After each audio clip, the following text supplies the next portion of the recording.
Praise the Lord. கர்த்தருடைய பரிசுத்த நாமத்திற்கு மகிமை உண்டாவதாக. பாருங்க, மத்தேயு 23வது அதிகாரம் 26வது வசனத்துல வெளிப்புறம் சுத்தமாகும்படி முதலாவது உட்புறத்தை சுத்தப்படுத்து அப்படின்னு சொல்லி ஒரு வசனம் தெளிவாக கொடுக்கப்பட்டிருக்குங்க. இன்னைக்கு அநேகருடைய வாழ்க்கையில வெளித்தோற்றம் நல்லா இருக்குது, சந்தோஷமா இருக்கிற மாதிரி நம்ம காட்டிக்கிறோம், ஒரு சந்தோஷமான வாழ்க்கையை நம்ம வாழ்ற மாதிரி வெளியில நம்ம காட்டிக்கிறோம். நம்ம பணம் இருக்குது, வீடு இருக்குது, நான் ஆசீர்வாதமாக இருக்கிறேன், எனக்கு எந்த குறைவும் இல்லை அப்படின்னு சொல்லி மனுஷங்களுக்கு முன்னாடி, நம்ம சொந்தக்காரங்க முன்னாடி, நம்ம பழகினவர்கள் முன்னாடி, நம்ம நண்பர்கள் முன்னாடி நம்ம சந்தோஷமாக இருக்கிற மாதிரி ஒரு பிம்பத்தை கிரியேட் பண்ணி நம்ம காட்டிக்கிட்டு இருக்கிறோம்ல. ஆனால் நம்ம இருதயத்துக்குள்ள உள்ள கசப்பை, இருதயத்தும் அநேக நேரங்களில் கஷ்டப்பட்டு வேதனைப்பட்டு நிம்மதியாக தூங்க முடியாமல் தனிமையில் கண்ணீரோடும் வேதனையோடும், ஐயோ நான் வெளியில் நல்லா இருக்கிற மாதிரி காட்டுறேனே, என் இருதயம் ரொம்ப கசப்பாக இருக்குது, ஒரு சந்தோஷம் இல்லாமல், நிறைவு இல்லாமல், சமாதானம் இல்லாமல் என் வாழ்க்கை இப்படி இருக்குதே அப்படின்னு சொல்லி அநேகர் கண்ணீரோடும் கவலையோடும் அழுதுட்டு இருப்பாங்க. பாருங்க, வெளியில் நல்லா அழகாக நம்ம காட்டிப்பாங்க, வெளியில் ஒரு வித்தியாசமான காரியத்தை காட்டி வெளியில் பெரிய ஒரு ஆளாக இருக்கிற மாதிரி காட்டிப்பாங்க பாருங்களேன்.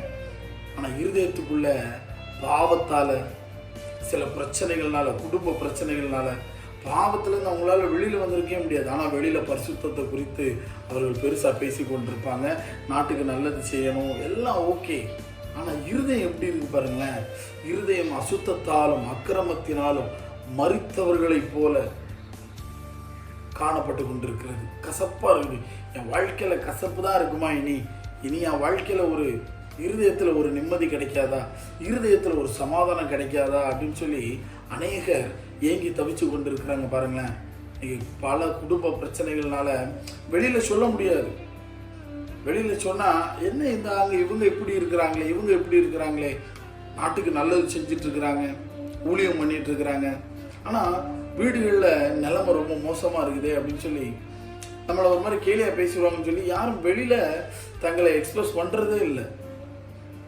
பாருங்களேன், வேதத்தில் இஸ்ரவேல் ஜனங்கள் பார்வோன்ட்ட எகிப்தியர்ட்ட அடிமையாக இருந்தாங்க. அங்கிருந்து மோசே மூலமாய் கர்த்தர் அவர்களை சிவந்த சமுத்திரம் வழியாக வெட்டாந்தரையாக்கி கடலை இரண்டாக பிளந்து அவர்களை காப்பாற்றி கொண்டு வருகிறார். அதுக்கு அப்புறம் பாருங்க, அவங்க ஒரு சூர் வனாந்திரம் அப்படிங்கிற ஒரு இடத்துக்கு போகிறாங்க. அங்கே அவங்களுக்கு பயங்கரமாக தண்ணி தாகம் எடுக்குது. அந்த தண்ணி, ஒரு தண்ணி அழகாக இருக்குது, மாறாவின் நீர் அப்படின்னு சொல்லப்பட்ட ஒரு இடம் இருக்குது. வெளியில் அந்த நீரை பார்க்குறதுக்கு ரொம்ப நல்லா இருக்குது. வெளியிலேருந்து பார்க்கும்போது நம்ம தாகம்லாம் தீர்ந்துரும்டா அப்படின்னு சொல்லி போய் குடிக்கலாம் அப்படின்னு நினைக்கும்போது அந்த தண்ணி அவ்வளவு கசப்பாக இருக்குதுங்க. அந்த தண்ணியை குடிக்கவே முடியல. ஆனால் வெளியிலேருந்து பார்க்குறதுக்கு நல்லா இருக்குது, இந்த தண்ணி நமக்கு நல்லா இருக்கும், குடிச்சிடலாம் அப்படின்னு சொல்லி போய் தாகம் தீர்க்கலாம் அப்படின்னு சொல்லி போகும்போது அந்த நீர் மிகவும் கசப்பாக இருக்கிறது, குடிக்கவே முடியல. அப்போ பாருங்க, மோசே ஒரு காரியத்தை ஒன்று பண்ணுறாரு பாருங்க. பக்கத்தில் ஒரு மரத்துலேருந்து ஒரு பெரிய கொம்பை வெட்டி அந்த தண்ணிக்கு மேலே போடுறாரு. அதுக்கப்புறம் பாருங்க, அந்த தண்ணி சுவை மிகுந்ததாக மாறுகிறது. இதே போல தான் என் தேவ பிள்ளைகளை, சிலுவை என்கிற மரம் இருக்குது நம்ம வாழ்க்கையில். அதில் கிறிஸ்து நமக்காக என்ன செய்தார்? அவருடைய இரத்தத்தை கொடுத்து, அவருடைய உயிரை கொடுத்து நம்மளை ஜீவனை பெற செய்திருக்கிறார். நம்ம இன்னைக்கு சர்ச்சுக்கு போகிறோம், எல்லாம் பண்ணுறோம், ஓகே, வெளியில் நல்லா இருக்கிற மாதிரி காட்டிக்கிறோம், ஒரு விசுவாசியை போல நல்லா இருக்கிற மாதிரி காட்டிக்கிறோம். ஆனால் நம்மளுடைய இருதயம் சுத்தப்படணும், இருதயம் கசப்பில்லாமல் வாழணும், சந்தோஷமாக சமாதானமாக வாழணும்னா நமக்கு ஒரு மரக்கொப்பு இருக்கிறது, அதான் சிலுவை. அந்த சிலுவையை நித்தமும் தியானித்து அவர் அதில் என்ன பண்ணினார், சிலுவையில் நமக்கு என்ன செய்தார் என்பதை நம் இருதயத்தில் விசுவாசித்து அதை நித்தமும் தியானித்து அந்த அன்புல பெருகி வாழும்போது நம் இருதயம் சமாதானத்துக்குள்ளே வருகிறது, சந்தோஷமான ஒரு வாழ்க்கையை நமக்கு தர்றாருங்க. இதை நீங்கள் கடைபிடிங்க. உங்கள் வாழ்க்கை கூட இந்த கசப்பான இருதயத்திலேருந்து ஒரு சந்தோஷமான சமாதானமான இருதயத்துக்குள்ள கர்த்தர் உங்களுக்கு தர வல்லவராக இருக்கிறார். ஆமென்.